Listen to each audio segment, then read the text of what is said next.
Estudando o Evangelho segundo o Espiritismo.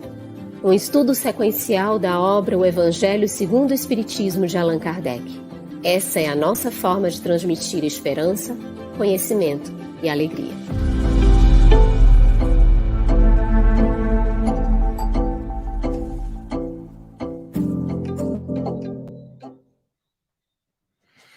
Olá, saudação fraterna a você que nos acompanha no Estudando o Evangelho segundo o Espiritismo.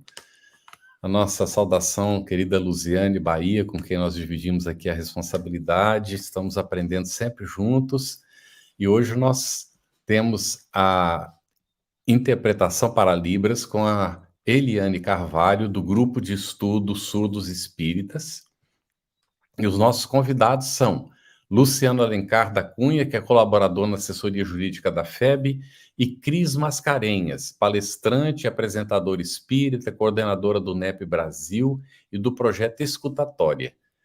As boas-vindas aos dois e agradecimentos aos nossos parceiros de transmissão. Irmãs e irmãos queridos, boa noite, sejam todos muito bem-vindos. Carlos, gratidão por este momento de aprendizado, de instrução juntos. Querida Cris, querido Luciano, sejam muito bem-vindos.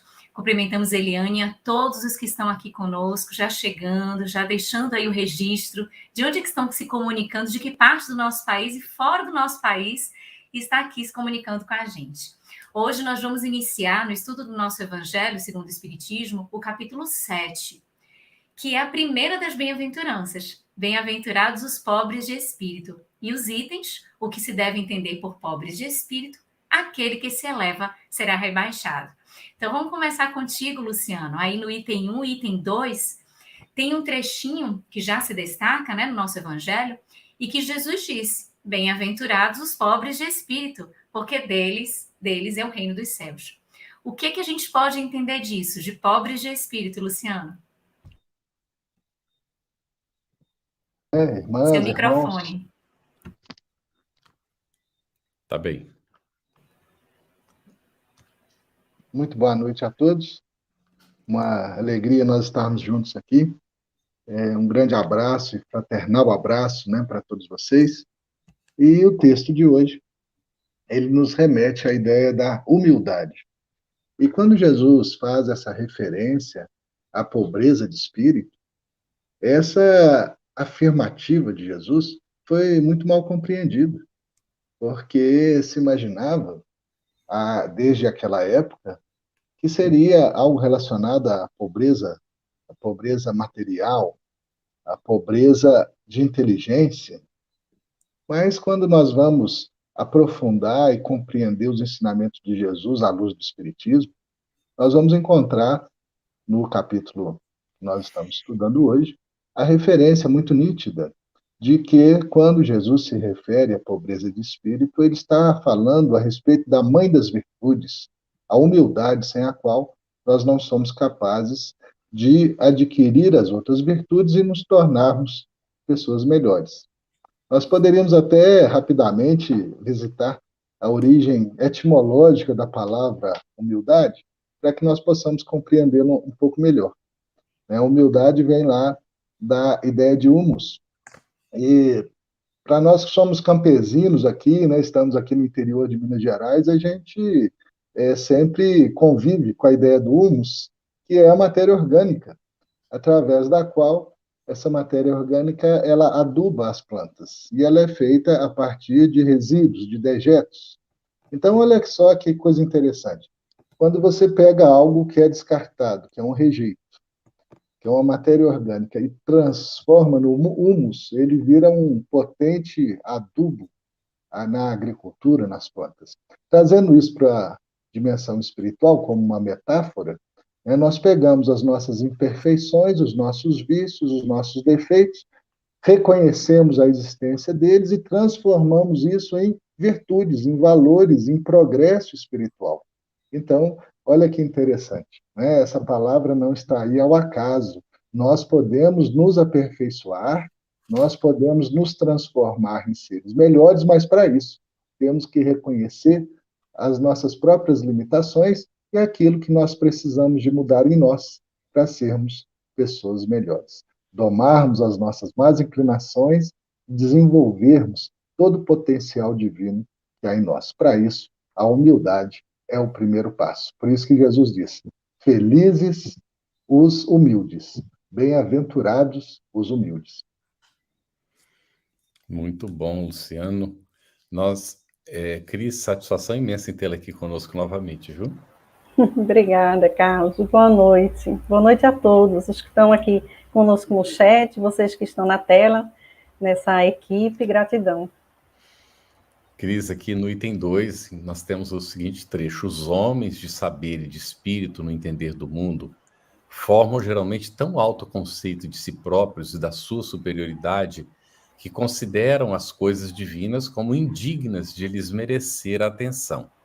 Essa tendência os leva a negar até mesmo a divindade, ou se condescendem em admiti-la, contestam-lhe a ação providencial sobre as coisas deste mundo. Poderia explicar por que isso acontece, Cris? Vamos lá, né? Eu vou fazer uma pequena contextualização para a gente responder, né? Que é importante a gente saber para quem Jesus falava naquele momento. Obviamente que materialmente ele estava falando ali para os discípulos, especialmente, e para aquele povo que chegava ali no final da tarde para escutá-lo. Mas psicologicamente, Jesus estava falando ali para um povo submetido, escravo dos romanos, e de outros, há 430 anos, de outros povos também, sedentos de vingança. E quando a gente vai lá no livro A Caminho da Luz, o Emmanuel nos diz, né, quando ele traz as raças atâmicas, que a característica daquele povo hebreu era o orgulho. Então, ele não é à toa que ele começa pela humildade, apesar de ser a base, né, a natureza, como o Luciano explicou, mas era realmente imprescindível para hierarquicamente subir as outras, né? Então, quando a gente vai lá no capítulo do Boa Nova, chamado Sermão do Monte, nós vemos, Humberto de Campos nos conta, aqueles discípulos sendo procurados pelo povo que queria fazer parte da Boa Nova, do reinado do Cristo. Também tinha uma sede de vingança, uma sede de cura, de ser acalentado, né, cansados, do sofrimento, mas tinha isso também. E o Levi, a quem eles procuram, que depois é Mateus, né, ele diz assim: o novo reino é para corações sinceros e de boa vontade, que deve emanar-se como filhos de Deus. Olha, então, fazer para eles já sabiam, já estava no Antigo Testamento lá, que Deus não fazia acepção de pessoas. Então, por que eles eram tratados daquela maneira, né? E aí o Levi, orgulhoso, diz assim: mas o que podeis fazer na situação que vos encontras? Ele coloca condições, porque quem estava falando com ele? Lisandro, que era um aleijado, Pafos, que era um aflito, Áquila era alguém que tinha sido descartado pela família, provavelmente cometeu algum crime. Então ele diz assim: os pescadores de Cafarnaum, pelo menos, eram fortes fisicamente, né? Era a visão dele. Ele era letrado, né? Então ele tinha esse orgulho, ele é rude com essas pessoas. Só que essas pessoas ficam cabisbaixas, mas não perdem esperança. Voltam à tarde, que é justamente quando Jesus traz o poema do Sermão do Monte, as Bem-aventuranças, e ele responde trazendo Isaías, lá no Antigo Testamento, reafirmando que ele era o Cristo, que ele trazia as promessas da felicidade, ele era o enviado. Então, ali, ele confirma e ele se coloca com autoridade para conduzir aquelas pessoas, colocando eles no reino de Deus, com condições e consequências. A gente pode entender como causa e efeito, né? Então, o que entendia-se como homem de espírito? Homem de espírito, naquela época, é aquele que tinha ciência, que sabia, que conhecia, que era culto, que sabia a Torá, né? Para o povo hebreu, homem de espírito era isso, era inteligência. Então, eles tinham orgulho, eram prepotentes no sentido de prepotência mesmo, né? Eles ainda não tinham as potências da alma, né? E a gente sabe que o orgulhoso, ele beira um estado de loucura, porque ele não consegue ver a realidade, né? Ele não consegue se comparar com o outro, ele sempre se acha Mas, né, quando ele não compreende algo, os feitos de Jesus, por exemplo, da natureza, ele ou não considera, por não compreender, devido ao orgulho, ou ele se compreende intelectualmente, pela inteligência, ele se sente subordinado a esse poder, então ele nega, ele não aceita, não admite, porque ele não consegue conviver com a comparação e ele acha que pode governar o mundo. Então ele fica numa atitude de revolta, o orgulhoso, né? Então, para eles, o pobre de espírito era justamente aqueles que aceitavam aquelas questões que, na concepção deles, eram questões místicas.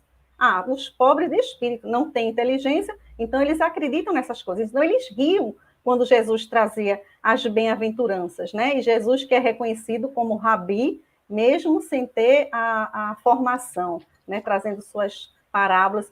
Mas, na realidade, quem era o pobre de espírito na concepção do Cristo, de Jesus? A única condição que você precisa ter para reconhecer as suas fraquezas, as suas necessidades, é a humildade. Você admite. Então, o pobre de espírito, que é usado na tradução grega, e o humilde, que é usado na tradução hebraica da Bíblia, na realidade é uma infância espiritual. A gente pode chamar também de pequeno, se usa muito na Bíblia a expressão pequeno, né, para o humilde, para esse pobre de espírito, né? Lá em Primícias do Reino, Amélia Rodrigues, ela diz assim, que esses pequenos humildes, eles eram livres do resíduo do mundo. Então, eles tinham necessidade de tudo, né? A gente vê lá em Luz Perecível que diz assim, os que examinando-se sentem o peso e a extensão das suas próprias necessidades de renovação. Então, a gente só renova se a gente reconhece. O humilde é capaz de fazer isso. O orgulhoso, realmente, ele não vai conseguir, né? Leon Denis chega a chamá-los como eles tivessem um câncer, é o câncer da humanidade, o orgulho, né? Num capítulo que ele chama Orgulho, Riqueza e Pobreza, que fala muito bem sobre isso. Excelente, Cris. Excelente aprofundamento.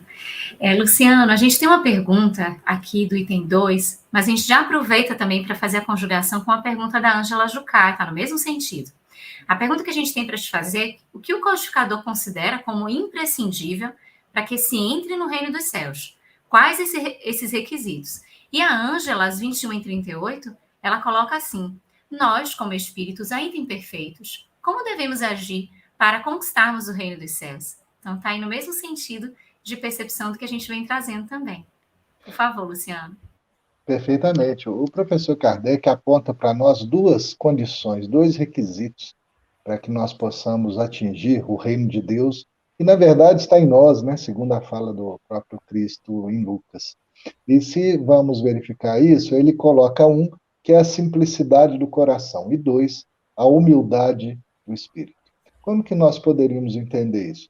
Parece que o Kardec está falando da mesma coisa, ele está falando de algo diferente. Então, vamos pontuar. Simplicidade de coração e humildade de espírito. O benfeitor Emmanuel, através do Chico Xavier, ele nos diz que nós temos, para o nosso progresso espiritual, metaforicamente, duas asas, né? A asa do sentimento e a asa da razão. Então, nós poderíamos, nesse trecho que o Kardec comenta, entender que a simplicidade do coração está relacionado àqueles nossos sentimentos mais íntimos. Os judeus antigos, eles inclusive acreditavam que o coração era a sede da alma. E a partir daquilo que a asa do sentimento nos permite a busca do reino de Deus, a conquista, a descoberta do reino de Deus, é porque nós vamos trabalhar essa ideia do sentimento como uma das potências da alma. Foi falado aí do Leon Denis, né? O Leon Denis coloca para nós que uma das potências da alma é exatamente o sentimento.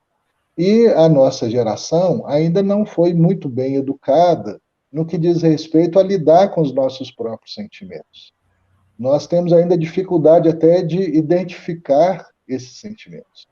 E se vamos olhar hoje as escolas contemporâneas, já existem muitas escolas que têm no próprio currículo uma disciplina de educação dos sentimentos, né? Então, isso é muito curioso, porque as gerações novas, já vão aprendendo a identificar o que estão sentindo, até mesmo para trabalhar isso e fazer isso um instrumento de progresso.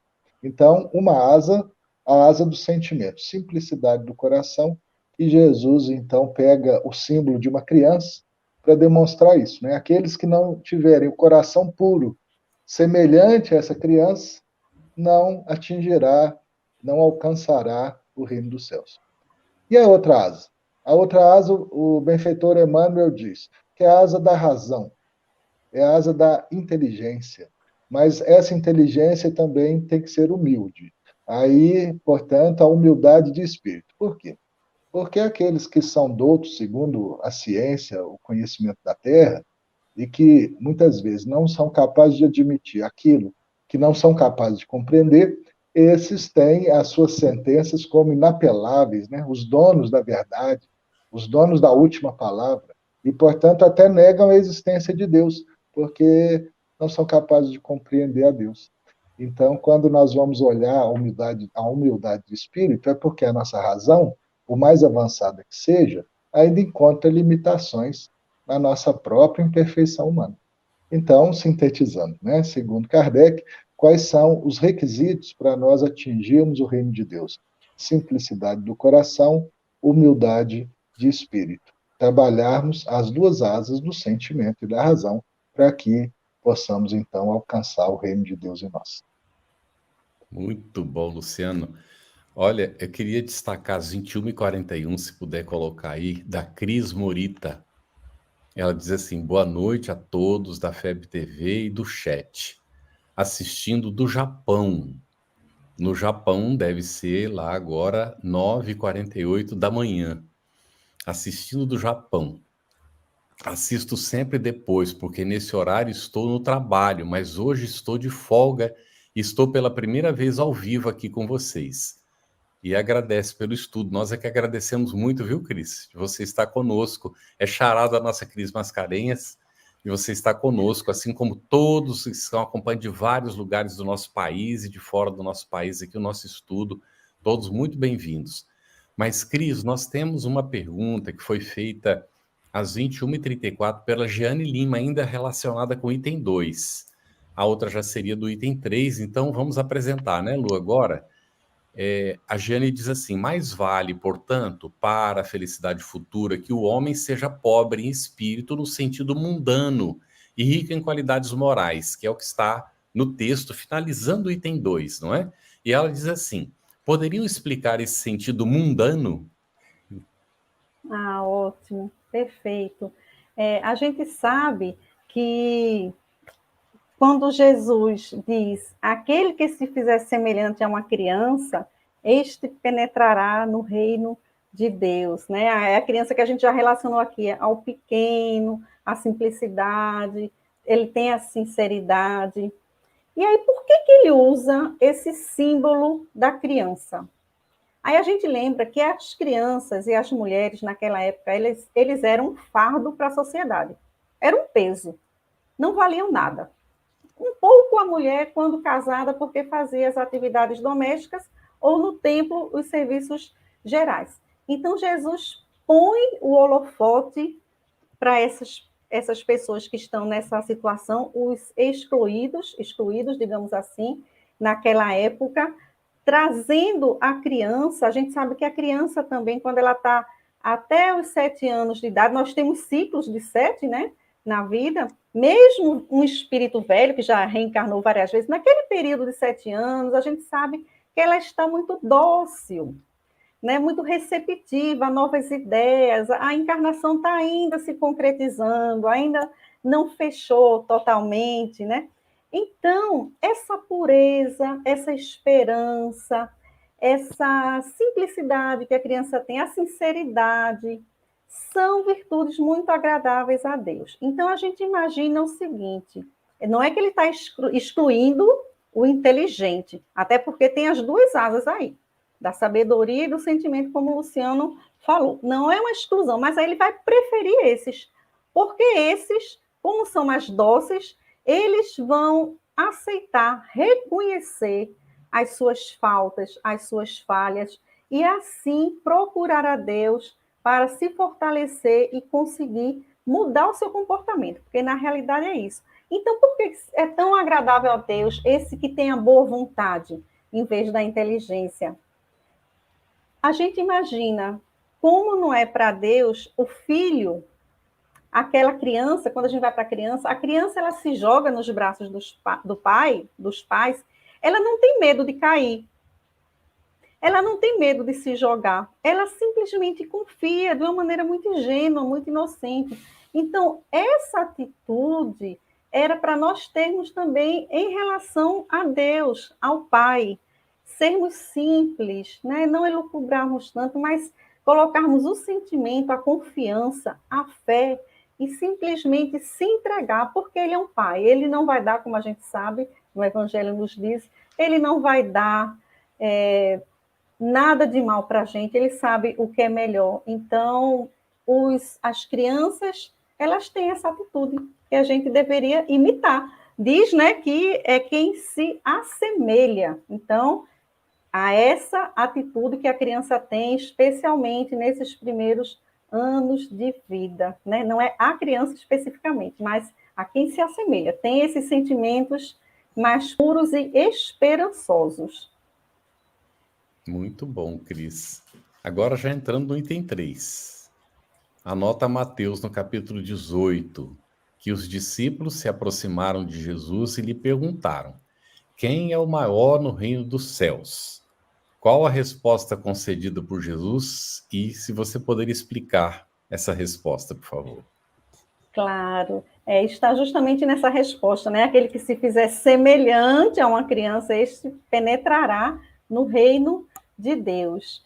E diz uma coisa interessante, Carlos e amigos, que eu acho que ele finaliza um trechinho dizendo assim: e quem recebe em meu nome uma criança, tal como acabo de dizer, é a mim mesmo que recebe. Então, mais uma vez, ele traz aí a importância que a criança tem, né? Que eles desprezavam. Jesus tem essa preocupação.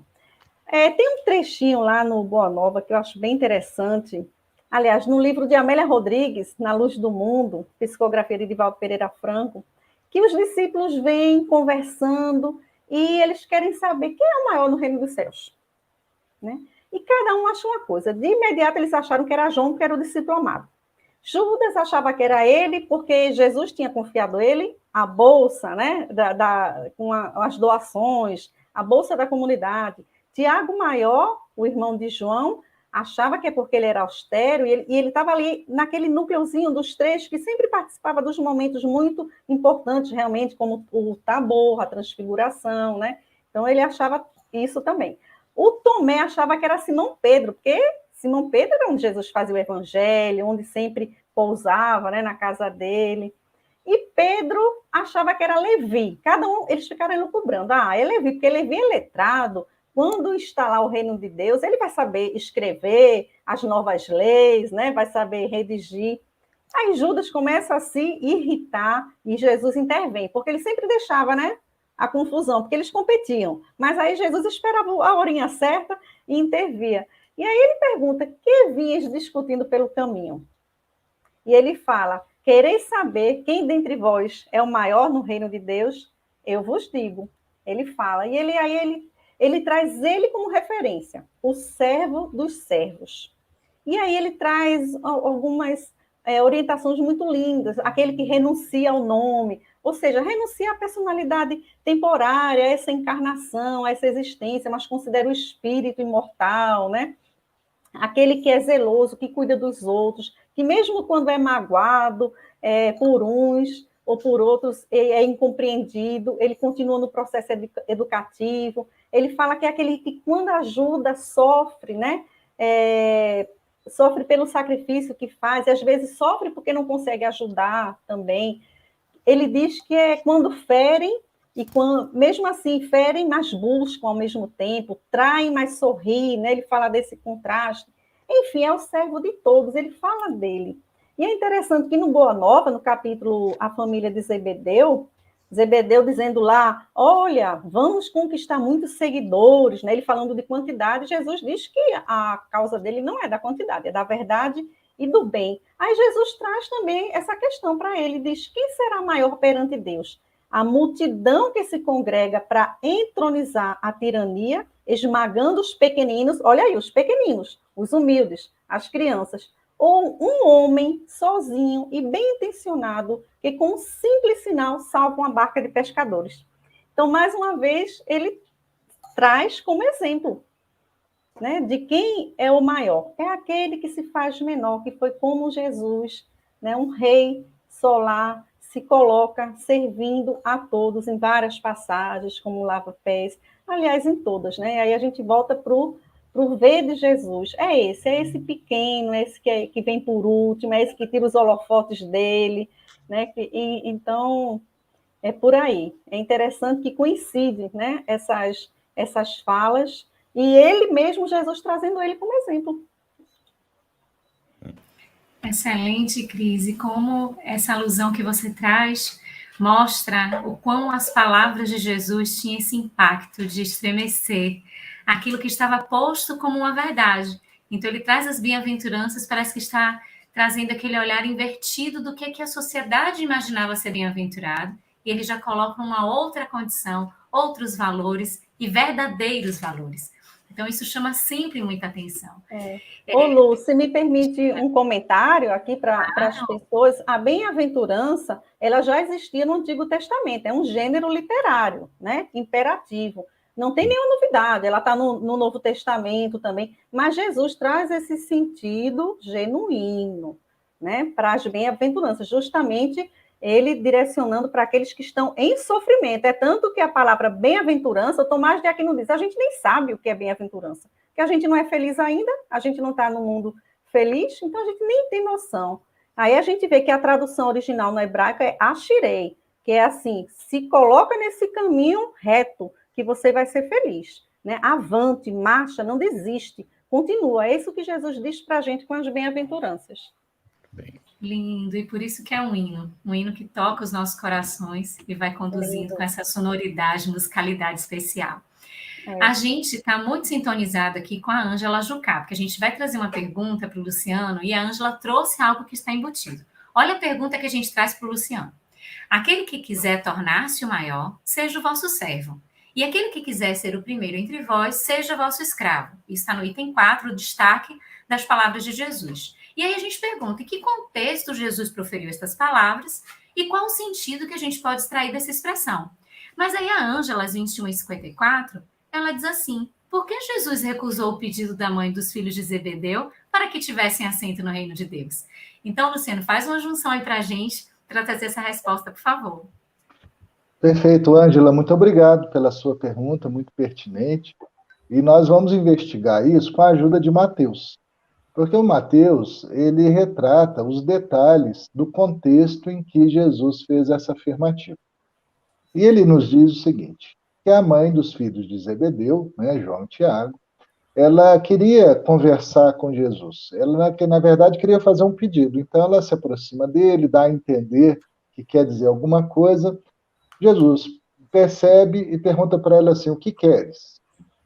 E ela, então, ela faz a seguinte colocação.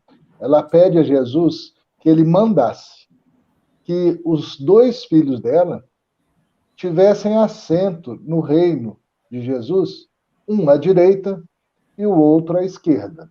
Então, ela começa a pedir isso, demonstrando que ela não tinha compreendido muito bem o que era o reino de Deus. Ela achava, certamente, que era um reino humano, como os reis da época, né, que governavam, reis políticos, reis militares, reis de estados, de governos.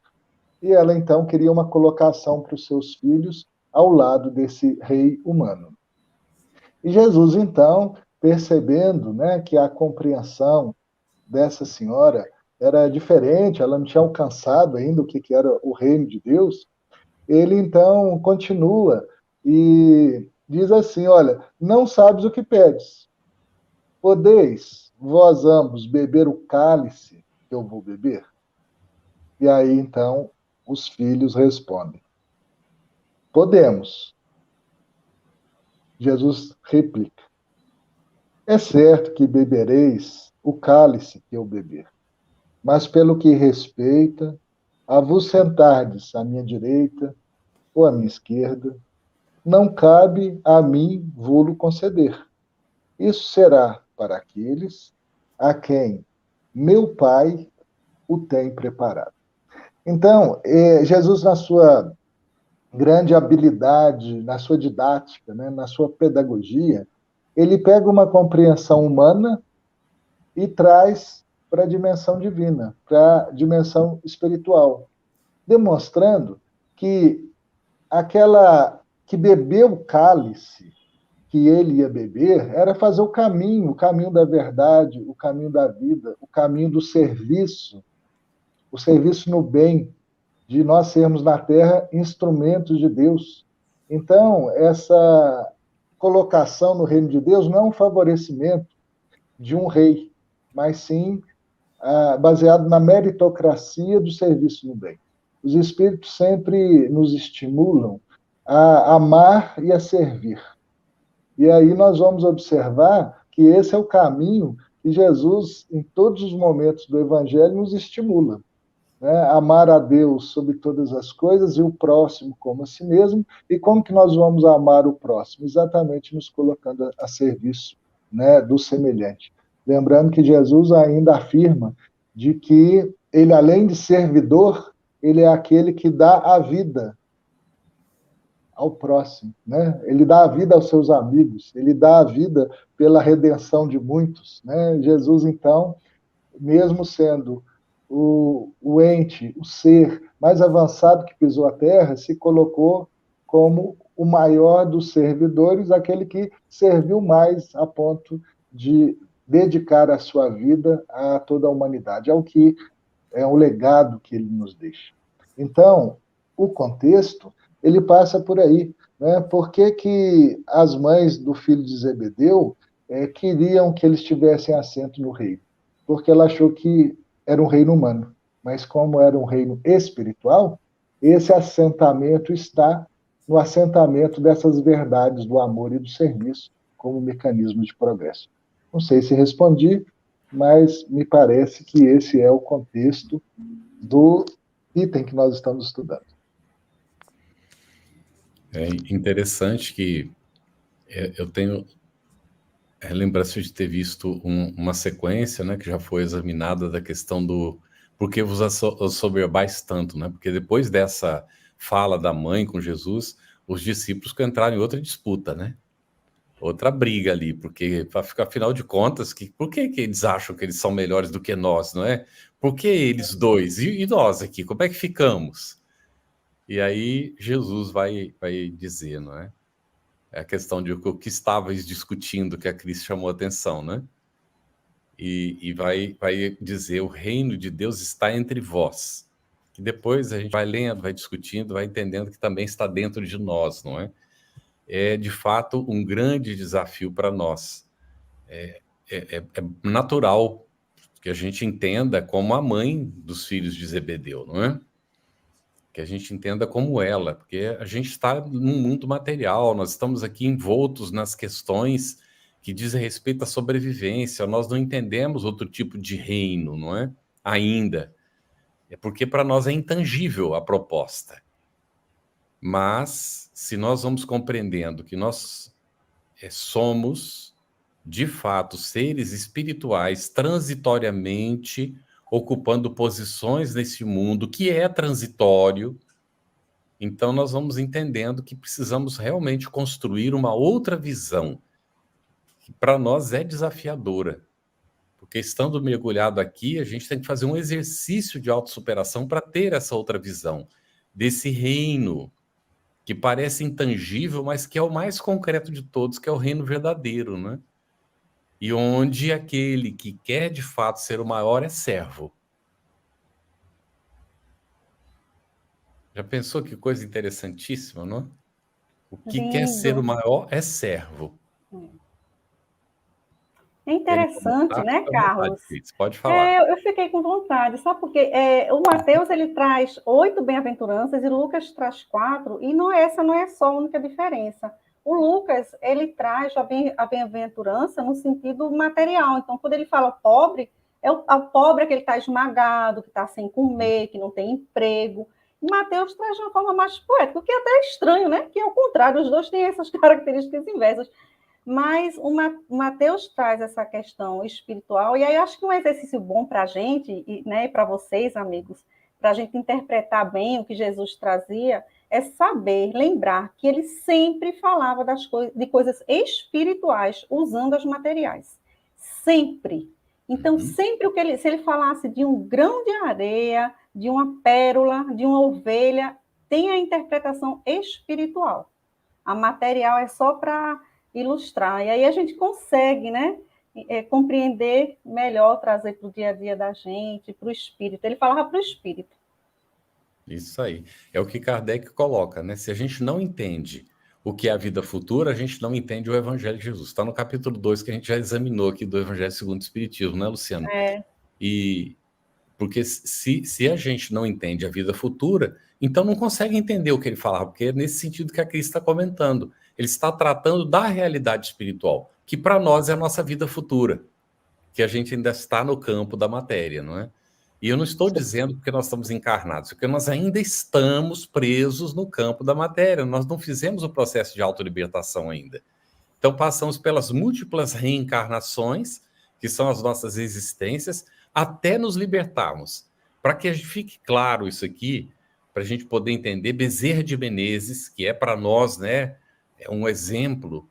Bezerra de Menezes, nesta encarnação como Bezerra de Menezes, ele foi completista, quer dizer, veio de capela, comprometido, passou aqui na Terra milênios, e na existência como Bezerra de Menezes, finalmente ele resolveu todas as pendências, não ficou mais nada pendente. Então ele não precisa reencarnar mais na Terra, não é?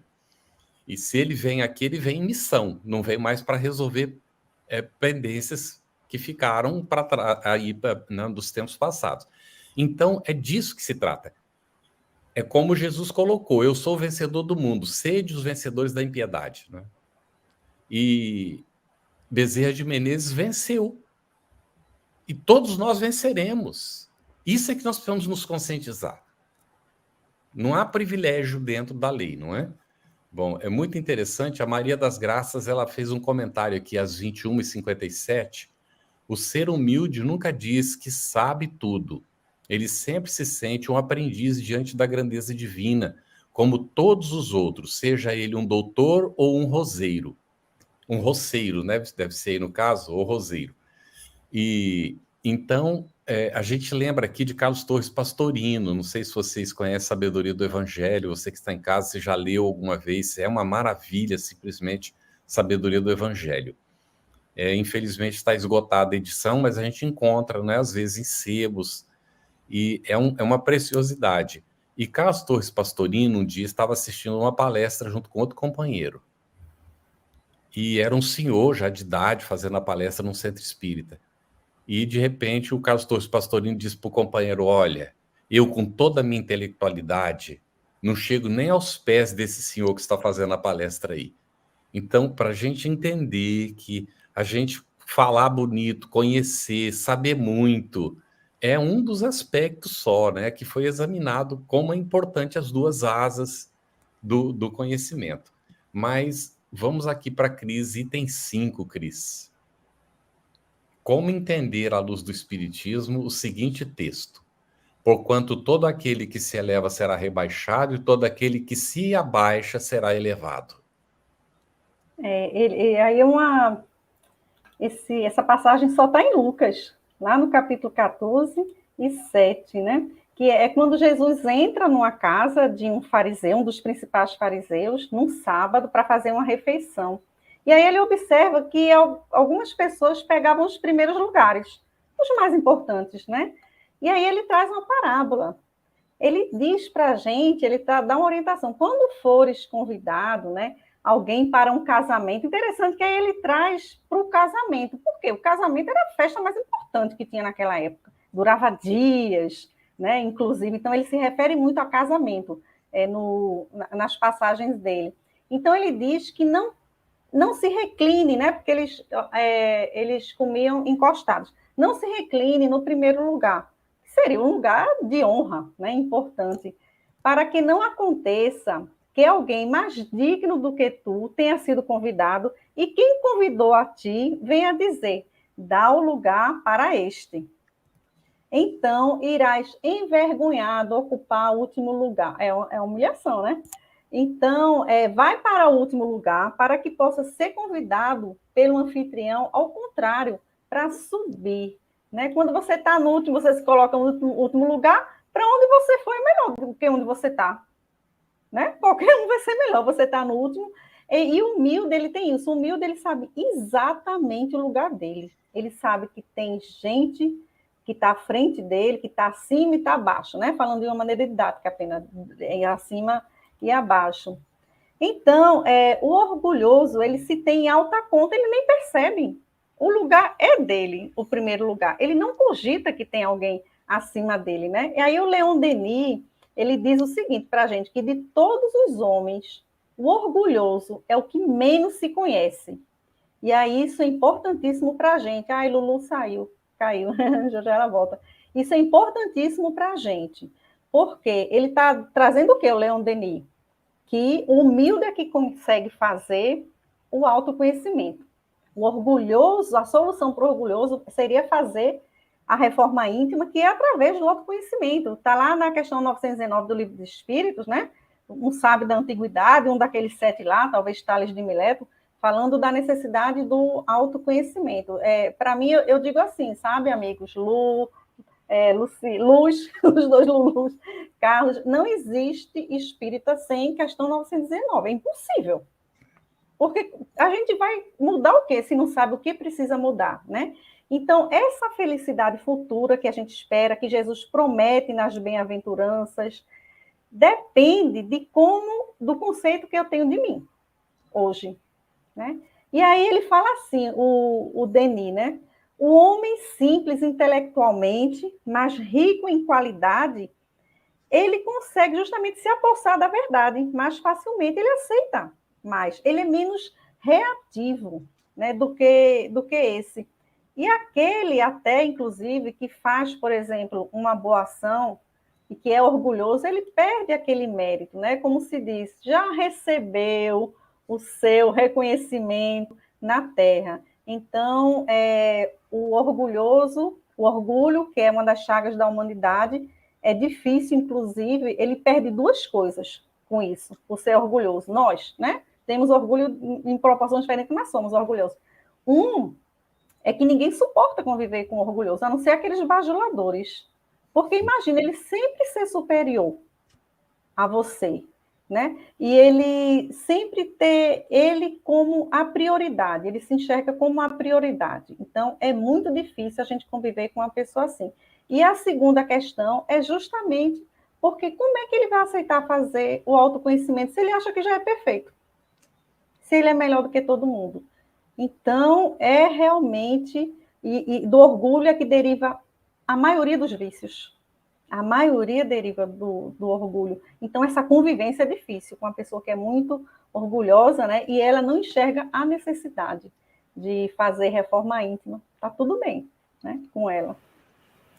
Esse destaque que você traz, Cris, da questão 919, principalmente ali a letra A, que Santo Agostinho responde, nos conduzindo num tratado de percepção de si mesmo, uma expressão que ele usa, eu gosto muito, perscrutar a alma, né? A gente fica percebendo esse invadir a alma, esse buscar esse mundo íntimo.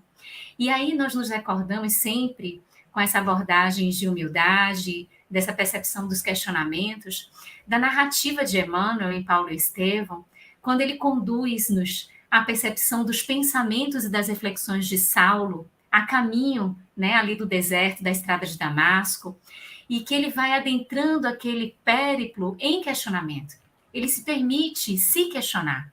E quando a gente se questiona, a gente está buscando esse autoconhecimento de alguma forma, porque a gente está partindo do pressuposto que o que a gente pensa, o que a gente sabe ou tem como verdade, pode não ser daquela forma. Então, é uma maneira de já iniciar um processo, um exercício para a humildade. Então, quando Jesus aparece a Saulo, é nesse processo que Saulo está enveredando nesse autodescobrimento, nessa autopercepção, nesse adequar-se, endireitar-se na percepção do caminho, para que aí sim, a partir desse primeiro degrau, que é a humildade, né, ele possa avançar os processos de conversão, de transformação, e a gente vê o brilho de tudo isso nessa linda passagem que Emmanuel e Atos dos Apóstolos também nos traz como anotações. Mas, antes da gente passar a pergunta para o Luciano, o Carlos colocou algumas coisas e aí surgiram algumas perguntas também, né? Então, a Jocelaine, Carlos, às 22h10, ela pergunta qual a referência de que Bezerra era um capelino. Onde está a referência sobre isso, por gentileza? E também tem uma pergunta do Ricardo, também no mesmo sentido, né? Só que agora Chico Xavier, se ele também não veio de capela. Também está aqui a pergunta. Uhum. Bem, e também tem uma outra pergunta se o Chico também é completista. Um pouquinho antes. Há uma pergunta se Chico foi completista. A gente supõe que sim, não é? Porque olha o que o Chico realizou nessa encarnação. Coisa impressionante, não é? Então, a gente supõe que ele, apesar de que ele falou que aquela problemática no olho dele era um problema kármico, que ele estava resolvendo ainda. Não sabemos se por humildade ou se era verdade de fato, não é? Mas a gente se entende que sim. Agora, onde é que está essa referência? Eu vou ficar devendo, porque eu não me lembro, não é? Eu li inclusive, que Maria convidou, não é? Até esses dias estava vendo a mensagem a respeito disso. Maria convidou Bezerra de Menezes para ascender a planos superiores. E ele, então, humildemente disse a ela que se ela permitisse, ele preferiria ficar aqui na Terra enquanto que houvesse uma lágrima para secar, em agradecimento por ter sido a Terra o local onde ele conseguiu se superar finalmente. Então, uma história maravilhosa, né, de Bezerra. E eu vou pesquisar isso, se encontrar em algum momento aí na frente os nossos estudos, eu coloco, viu, Jocelaine? E agora, se Chico era também capelino, eu não tenho a menor ideia. Isso eu não vi em lugar nenhum até agora, tá bem? Então não posso responder. Vamos lá, obrigada, Carlos. Luciano, no item 6, aí a gente chegando nesse finalzinho das nossas reflexões, né, desses itens, nós temos uma pergunta que há uma colocação acerca dessa humildade. Jesus coloca a humildade como condição essencial da felicidade. E aí você poderia comentar para a gente, por gentileza? Perfeitamente. Então, olha só, Jesus lança algumas premissas, algumas condições para nós atingirmos essa felicidade relativa da criatura que nós podemos alcançar aqui no planeta Terra. E uma delas é exatamente a humildade, mãe das virtudes, através das quais nós vamos identificar aqueles aspectos na nossa individualidade que nós precisamos de aperfeiçoar, de melhorar. E para ilustrar isso, eu até gostaria de sugerir àqueles que conosco aqui estão que lessem o conto de número 2 do livro Contos e Apólogos, do irmão X, né, Humberto de Campos, onde tem uma história muito interessante, onde Humberto de Campos diz, resumidamente aqui, que Jesus havia procurado se entender com os doutores da lei acerca das tarefas da Boa Nova. E lá, entre os doutores da lei, estavam os intelectuais da época, as pessoas que tinham o maior estudo, que tinham o maior aprofundamento da lei divina, né, segundo a primeira revelação de Moisés. E diz Humberto de Campos que Jesus não conseguiu nada. E que surgiu um candidato muito intelectualizado, que fez a ele uma série de perguntas sobre a Boa Nova, sobre o reino de Deus, e lá no frigir ali da conversa, o que aconteceu? Ele continuou fazendo perguntas, fez dezenas de perguntas, e Jesus disse para ele, na verdade, que o dia que ele estivesse disposto a cooperar, ele deveria procurar Jesus de novo, porque as indagações, né, foram sendo respondidas até o momento que Jesus fez silêncio e disse, olha, o dia que você quiser cooperar, você me procura, nós vamos falar, então, da Boa Nova e do Reino de Deus. E aí diz Humberto de Campos, e Jesus saiu de Jerusalém, foi para Cafarnaum, e lá encontrou os pescadores. E ao encontrar os pescadores, ele escolheu aqueles que seriam seus apóstolos, basicamente entre esses homens simples, que não tinham o brilho intelectual dos fariseus, dos doutores da lei, mas tinham a pureza do coração, tinham a simplicidade na alma, tinham a humildade necessária para se fazerem, então, aqueles que assimilavam a Boa Nova e seriam capazes de ensinar a Boa Nova através do serviço no bem, através do seu exemplo, através da sua dedicação. Então, me parece que esse conto, de uma forma muito bem escrita, ele resume o que nós estamos discutindo hoje, né? Que são os requisitos para entrar no reino de Deus, passando pela simplicidade do coração, pela humildade do espírito, que é aquilo que o professor Kardec também nos aponta como condição sine qua non, ou seja, a condição sem a qual nós não vamos atingir o reino de Deus e não vamos cumprir a nossa missão terrena, e assim não seremos completistas, como o Carlos aí colocou, né? O grande esforço nosso é para que a gente possa usufruir os ensinamentos que a Terra pode nos legar e sairmos daqui melhores do que quando aqui chegamos. Muito bom, Luciano. A Jeane Lima, e aí no chat uma conversa sobre o Sabedoria do Evangelho, que ela não conseguiu encontrar no Kindle. Não tem realmente, a edição é esgotada. E então o livro passa, ele deixou, quando desencarnou o Carlos Torres Pastorino, ele tinha deixado uma série de anotações para a família.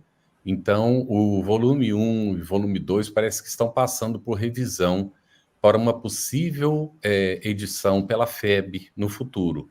E agora a gente pode encontrar em sebos. Agora existe uma versão aí em PDF aí pela internet. Agora a gente tem que tomar muito cuidado com essas versões em PDF, que às vezes elas trazem alterações, sabe? Então, quando sair, ou encontrar em sebo, ou quando sair a edição nova, a gente prefere, não é, pegar uma edição dessas que são confiáveis, não é? Bom, a Fabiola, Cris, faz uma pergunta sobre esse item 6. Todo aquele que quiser ser o primeiro dentre vós, que seja vosso escravo. Ela pergunta se pode explicar melhor essa passagem para o entendimento aí. Oi, Fabiola, boa noite. Olha só, Jesus, ele veio para nos libertar. Lá, quando eu falei que as bem-aventuranças existiam no Antigo Testamento, interessante que lá dizia que ele era um libertador político, realmente. Por isso que eles esperavam esse libertador político, né? Mas só que ele traz justamente essa nova concepção, né, essa ideia de ser a libertação de nossos equívocos, né, de nossos erros, de nosso egoísmo, nossa vaidade, a libertação do espírito. Então, como é que a gente se liberta espiritualmente? Como é que a gente ascende? Aí a resposta está justamente nas bem-aventuranças, que é o roteiro. A bem-aventurança, ela está para o Novo Testamento como os 10 mandamentos está para o Primeiro Testamento e como a doutrina espírita, que é o Consolador, como as leis morais, está para a doutrina espírita. Tá? Só que ela é a mais importante das 3. Então, Jesus, como a gente disse aqui, falava de coisas espirituais. Então, essa escravidão é a escravidão que nós somos ainda escravos de nossos defeitos, de nossos vícios. Né? Então, como é que eu vou fazer isso? Bem-aventurança, autoconhecimento, humildade, para saber onde é que eu estou errando, o que é que eu tenho de bom, não é só para saber o que é que eu tenho de erro, não. É para saber o que eu tenho de bom também. Porque quem não faz autoconhecimento, não quer se aprofundar, não sabe dos seus equívocos, dos seus defeitos, mas também não sabe no que é bom. E você sabendo o quanto você é bom, é amado por Deus, né, as suas virtudes, e potencializa elas, porque aí você fica mais seguro, você se reconhece como uma pessoa que também é boa, né, porque a gente veio do amor. Você consegue mais facilmente resolver os defeitos. Então, por isso que aquele que quiser ser o primeiro, né, dentre vós, que seja o vosso escravo, porque o escravo tem essa necessidade de se libertar. Né? Então, eu quero crescer, eu quero evoluir, eu tenho que agir como escravo. O que é que eu faço para me libertar? Vou lá na questão 909. O roteiro é perfeito. Eu uso até no trabalho, inclusive. Perfeito. Não tenho o que tirar. Diz até assim, se você tem dúvida se é bom ou é ruim, alguma característica sua, pergunta a outro. Melhor ainda, pergunta a quem não gosta de ti, pergunta a quem te critica, porque ele vai adorar dar essa resposta. Vai achar bom, né? Vai até se comprazer em dar essa resposta, e a gente aí vai criticar também com bom senso para saber se faz sentido. Muito bem, Cris. Aqui tem um comentário ainda sobre Carlos Torres Pastorino, Sabedoria do Evangelho. São 8 volumes, gente, que foi publicado, tá? Mas a gente tem informação que tem mais do que isso. Então, vamos ver se esse material sai para nós aí, não é? Em nova edição. Vamos torcer para que isso aconteça. E, Luciano, nós temos um pequeno tempinho, então eu vou lançar outra pergunta. Lu, tá bem para ele? Okay. Aqui, nós temos, dentro desse trecho que a gente está examinando, daquele que se eleva será rebaixado, não é? E então Kardec, ele comenta que o Espiritismo aponta outra aplicação para esse mesmo princípio. Ele fala que é nas encarnações sucessivas. E vai aí explicar as diferenças. Você poderia comentar um pouquinho, Luciano, para a gente? Perfeitamente, Carlos. Essa pluralidade das existências, né, a reencarnação, nos permite nós mudarmos o nosso papel dentro da sociedade de uma existência para outra. Por exemplo, aquele que hoje foi governante, amanhã poderá vir um operário, né? Um campesino hoje, né? Um agricultor hoje, amanhã poderá vir um cientista. E por aí sucessivamente, o professor Kardec aponta para nós que essas experiências diferentes da alma nos permitem esse revezamento dessas funções, desses papéis sociais, que vão contribuindo para a nossa ascensão espiritual. Então, olha que interessante, nós hoje estamos aqui encarnados no Brasil, cada um de nós tem a sua profissão, cada um de nós tem as suas oportunidades de aprender e de servir. Imaginemos na próxima existência, né, pela lei de causa e efeito, nós nos vermos matriculados em outras nações, em outras culturas, com outras famílias, com outras oportunidades de servir. Então, nós já vamos levar aquilo que amealhamos enquanto alma, né? O que nós aprendemos, nós não perdemos, né? Só existe progresso, né? E na pior das hipóteses, uma estagnação, mas nós vamos ser chamados a contribuir nesse outro contexto. Então, vamos imaginar, por exemplo, que nós conseguimos ter uma nova existência num país muito mais avançado ou muito mais pouco desenvolvido do que a nossa realidade brasileira de hoje. Então, essa alternância que o Kardec coloca nos possibilita o desenvolvimento exatamente da humildade, porque hoje nós estamos nessa condição, mas numa próxima existência podemos estar em condição diferente. Como nas existências anteriores também passamos por experiências as mais diversas. Então, tudo isso enriquece a individualidade. E lembrando que nós, espíritos, somos individualidades que carregamos conosco as diversas personalidades e desenvolvemos em cada uma das existências. E hoje nós estamos no ponto mais avançado, né? Pela lei do progresso, hoje nós estamos na nossa melhor condição. Então, se nós olharmos para trás, nas existências anteriores, as nossas condições foram iguais ou piores a que nós temos hoje. Mas se olharmos para frente, e aí o Carlos lembrou da vida futura, e de que o ensinamento do Cristo está todo pautado na sobrevivência da alma, né, na vida futura, nós vamos verificar que amanhã, pela lei de causalidade, nós seremos as consequências daquilo que somos hoje, e se fizermos o caminho correto, o caminho do serviço, o caminho do bem, amanhã nós estaremos ainda melhores e assim sucessivamente. Então, Kardec coloca com muita propriedade. Nós todos podemos ter uma vasta experiência em existências diferentes que servem para o nosso progresso. Isso mesmo, Luciana. Aproveitando, antes da gente seguir aqui para a conclusão dos nossos trabalhos, A Madalena traz uma pergunta que eu não conheço uma fonte que a gente possa trazer essa resposta, mas eu coloco aqui para vocês. A Madalena Rich fala às 22 e 27, é verdade que Chico Xavier, por ter sido tão bom, ele não precisa encarnar mais?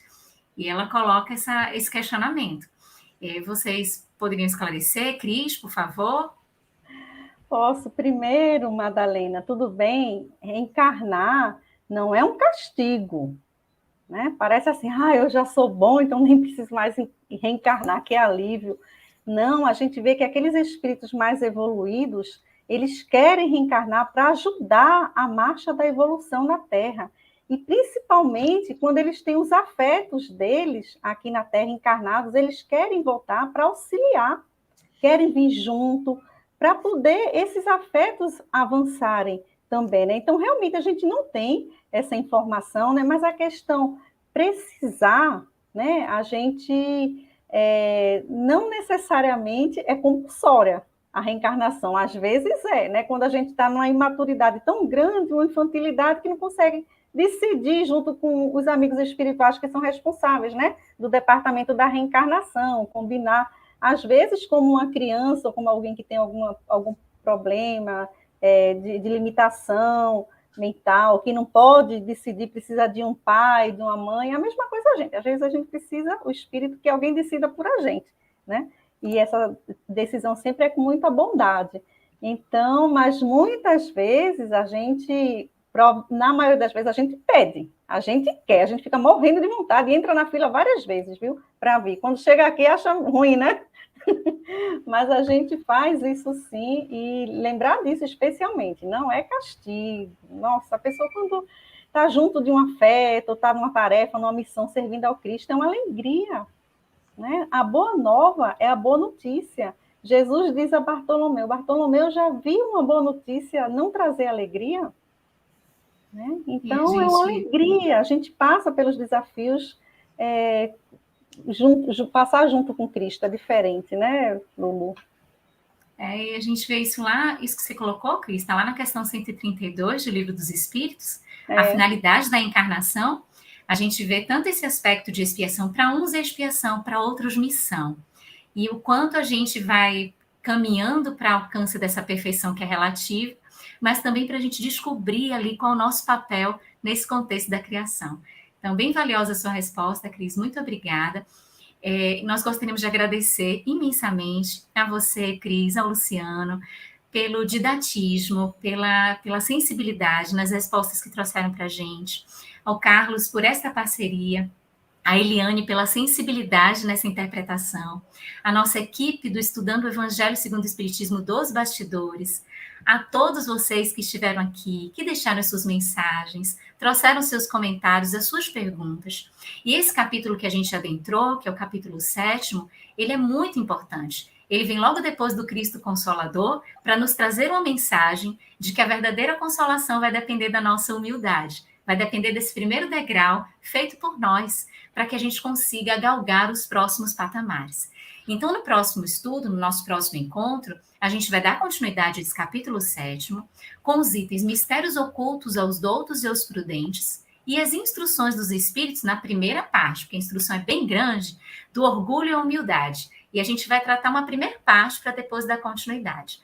Mas, como a gente sempre faz aqui, trazendo e lembrando os nossos avisos, a gente quer relembrar que esse estudo ele está disponível também em podcast, no canal FEB Podcast, no Spotify e nas demais plataformas de áudio streaming. Os nossos encontros semanais, eles ficarão gravados e disponíveis gratuitamente. Então é importante que a gente divulgue, que a gente compartilhe, principalmente para aqueles que não puderam assistir aqui conosco ao vivo. Se nós temos dúvidas acerca do Espiritismo ou gostaríamos de ficar atentos à programação do nosso estudo, basta acessarmos o Telegram, @estudo_ESE_FebTV. Se você deseja encontrar todo o conteúdo do Estudando o Evangelho segundo o Espiritismo em um só lugar, basta acessar www.febtv.com.br/estudo-ESE. Lá a gente encontra as perguntas respondidas do Telegram, os encontros, materiais de estudo, podcasts e muito mais. A FebTV disponibiliza 3 oportunidades de estudo das obras básicas do Espiritismo. Estudando o Livro dos Espíritos, sempre às segundas-feiras, às 20 horas. Estudando o Livro dos Médiuns, às terças, também às 20 horas. E estudando o Evangelho segundo o Espiritismo, todas as quintas, aqui conosco, às 21h30. Apoie a FEB TV, ajude a manter este e outros estudos no ar, acessando febtv.com.br. Gratidão imensa a todos, um grande abraço e até o nosso próximo encontro. Estudando o Evangelho segundo o Espiritismo. Um estudo sequencial da obra O Evangelho segundo o Espiritismo de Allan Kardec. Essa é a nossa forma de transmitir esperança, conhecimento e alegria.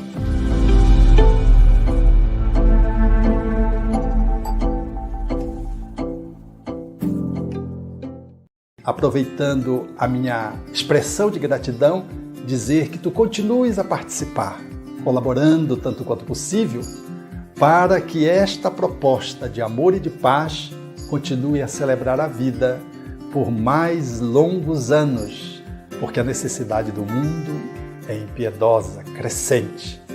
E nós não podemos, que vivemos o bem, ficarmos ociosos, parados e contemplando, achando que Deus vem fazer aquilo que nós precisamos fazer. Minha gratidão, o meu abraço e o meu terno convite para que continuamos juntos com a FEB TV no ar, brilhando luz.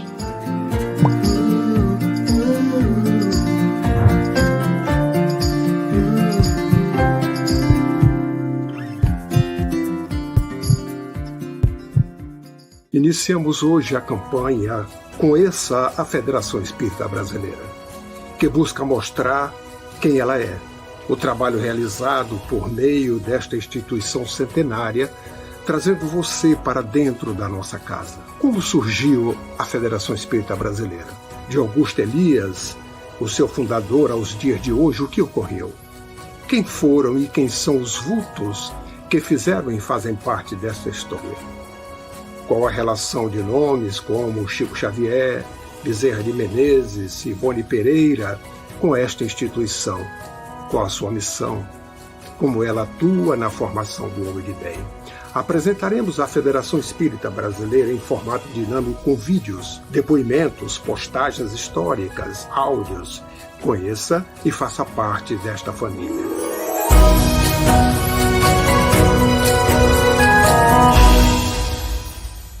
A Federação Espírita Brasileira lança o portal FEB Podcast, com conteúdos em áudio que objetivam esclarecer e consolar corações para uma postura de vida com fé, harmonia e esperança. Diretamente dos estúdios da Federação Espírita Brasileira, está começando o podcast Espiritismo em Pauta. Você está ouvindo o podcast Estudando o Livro dos Espíritos. Olá, eu sou o Thiago Toledo e você está ouvindo o podcast do Cidadão do Universo. Você está ouvindo o podcast do Entre Dois Mundos. Você está ouvindo o podcast do Gostinho de Leitura. Estudando o Livro dos Médiuns. Olá, eu sou a Marina Miranda e você está ouvindo o podcast Minha Nada Mole Encarnação. Essa é a nossa forma de transmitir esperança, conhecimento e alegria.